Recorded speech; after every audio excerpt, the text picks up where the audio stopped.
Welcome to our video lesson. Today we will be discussing the scientific and cultural developments in the new millennium spanning from the 1980s to the present day. The first workable prototype in the U.S. began in the 1960s, and it was known as the Advanced Research Projects Agency Network. However, it was soon changed to the Transmission Control Protocol/Internet Protocol. The TCP/IP made the process of data transfer way more effective and efficient with the power of overall technological advancements. The 90s is called the information age, as the spread of the internet caused a sudden leap in access to information and ability to share information in businesses and homes globally. This new boom in advancing technology later influenced technology in the new millennium. The cell phone became less bulky and more affordable, allowing it to become a more common household item. In the late 1990s, the digital versatile disc, or DVD, and the digital camera exploded in popularity.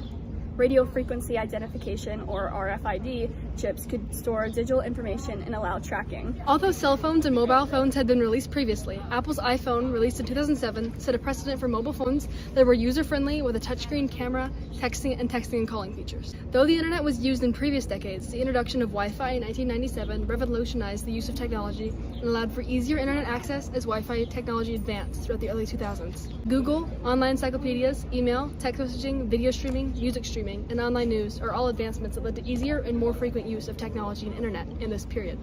Social media came to be, and it brought significant changes to digital culture in the new millennium, with websites and apps like MySpace, Facebook, Twitter, and Instagram. This allowed for an increase of leisurely use of technological advancements and changed American culture, especially among the younger generations.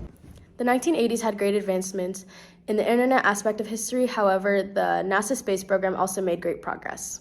The Kennedy Space Center is owned by NASA, and it was founded by Dwight D. Eisenhower in the 1960s. The Kennedy Space Center's purpose was to develop innovative solutions and to venture into commercial space centers. The first space shuttle was launched on April 12 in 1981, and it was called the Columbia. It managed to orbit the Earth 54 times. However, it never successfully made it back to the Earth, and it had eventually disintegrated into space and killed the astronauts on board. The United States space program continued to launch more spacecrafts into space, and the next one they launched was called the Challenger. However, this was also not a successful launch, as it created a great tragedy known in history today. The Challenger was built by the Rockwell International, and it had 7 astronauts on board. This was the second official launch of the United States on April 4th in 1983. Approximately 75 seconds after being launched, the space shuttle had exploded due to a malfunction in the process of building the shuttle. After the disaster had occurred, the space program in the United States had entered an 8-month hiatus due to the tragedy that took place. However, this did not stop the U.S. from wanting to further explore the galaxy above. 8 months after the disaster had occurred, the core section of the space station Mir was launched. In the late 1980s, new images of Neptune were being transmitted from Voyager 2. The Hubble Space Telescope was processed at Kennedy Space Station and launched April 24, 1990. The construction of Kennedy Space Station Processing Facility, or SSPF, began in April 1991. One of the special attributes of this facility was the ability to perform multi-element integrated testing, saving the agency billions of dollars that would have been spent transporting hardware. Space in the new millennium. On February 1st, 2003, the Columbia Space Shuttle exploded. This explosion happened about 17 years after the Challenger Space Shuttle exploded in 1986. This led to a gradual closing of the Space Shuttle program, with the Atlantis Space Shuttle in July 2011 being the last space shuttle to ever participate in that project. NASA instead focused on unmanned Mars rovers like the Spirit and Opportunity in 2004 and the later Curiosity in 2011, as long as and other modes of space exploration like probes and telescopes. The Voyager 1 probe, which was launched in 1980, became the first man-made object to leave the solar system in August of 2012, and it still brings a great deal of information to NASA today. SpaceX and Blue Origin are founded during this time period, and they began development of commercial space flights. Spaceship One was the first private spacecraft to ever leave Earth. The United States also experienced a rise of science, and the 1980s was the start of a biotech revolution, and biochemists began to see great advances in the field of biotechnology. Genetically modified organisms were being released into the environment, and with the usage of genetic modification, new foods are being created and new vaccines are being discovered. And during the process of all of this,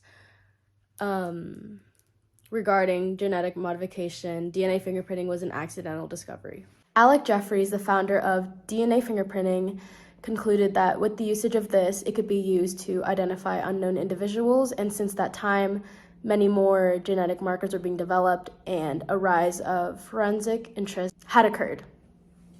Genetic research was a new addition to the era as biotechnology achieved tremendous success.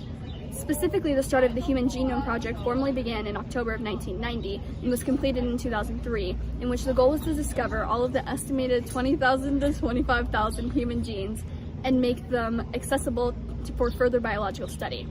Genetic research was not only limited to genes, but also the first attempts at cloning. A sheep called Dolly was resulted in artificial cloning in 1996 and set the stage for future attempts at cloning.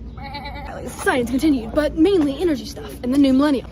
In 1998, a new method of oil fracking was developed, called hydraulic fracturing, or fracking. This revolutionized the oil industry in the 2000s and helped to limit the United States' dependence on foreign oil.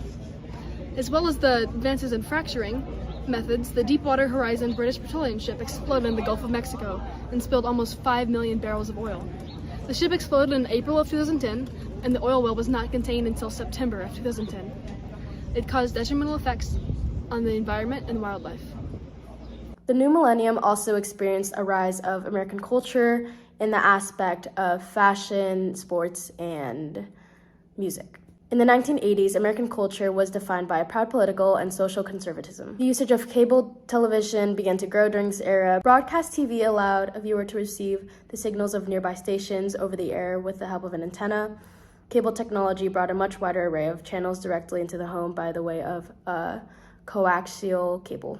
This era was the rise of iconic genres that are commonly known today, such as pop, rock, and hip-hop, each leaving an indelible mark on cultural landscape. From Michael Jackson's pop anthems to rebellious rock bands such as Guns N' Roses, music captivated audiences with these melodies. Sports in the 1980s was also a rising activity that many individuals in this area greatly enjoyed.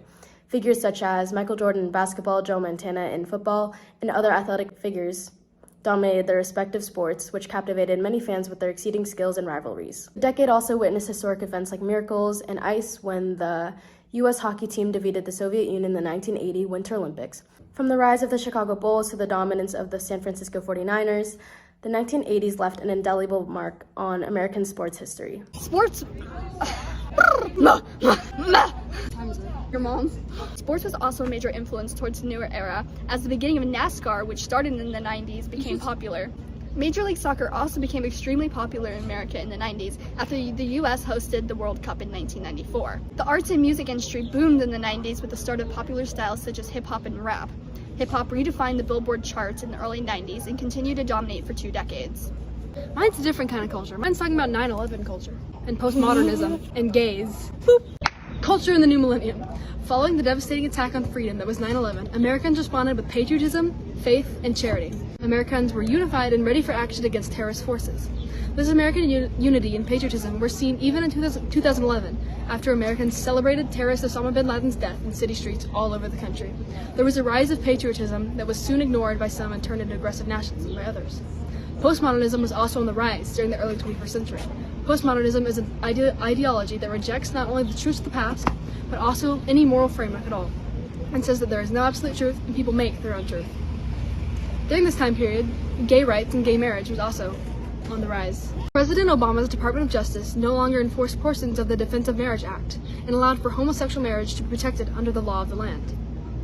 During this rise of homosexual marriage and rights, there were a few significant Supreme Court cases, like Obergefell versus Hodges, which declared homosexual marriage constitutional and legal under the protection of the 14th Amendment, and the Masterpiece Cake Shop versus Colorado Civil Rights Commission, which is when a Christian-owned bake shop refused to make a customized cake for a gay wedding and was challenged in court for discrimination. The court, however, ruled in favor of the cake shop. The 2000s saw a rise in the internet, which grew from covering 6.7% to 25.7% of the world population. The new millennium was also a prime time for pop music.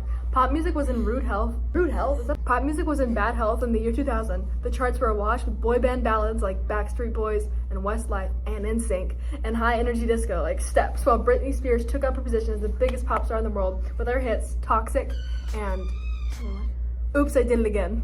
Okay. This change in culture was a change in culture, and it showed that there were going to be changes in culture as culture changed in America. And to this day, it's still changing. Culture, it's always changing. It's always. In conclusion, the 80s and 90s were two of the most culturally significant decades that influenced the new millennium through music to fashion, technology, and entertainment. These decades will always be remembered as a pivotal time in our cultural history, shaping the world we live in today. God bless America.